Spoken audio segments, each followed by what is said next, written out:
నా పేరు కేవీఎన్ ఆచార్య. నేను సర్వేరు గురుకులంలో ప్రధానాచార్యులుగా పనిచేసి పదవి విరమణ పొందాను.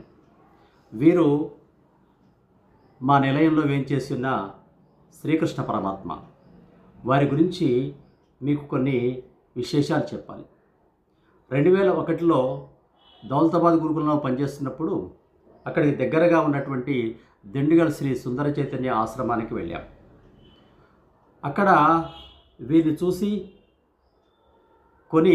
తీసుకుని వస్తున్న సందర్భంగా బస్సులో కూర్చొని అతి కష్టం మీద పెట్టుకొని ఉన్నాను.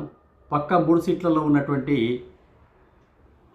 యువతులు వీరి రూపాన్ని చూసి మోహించి మేము తీసుకుని వస్తామని వారు తీసుకున్నారు. వారి అంకపీఠంపై అధివసించి వారు మా దగ్గరికి వచ్చారు. అక్కడి నుండి సర్వేలు నుండి ఇక్కడికి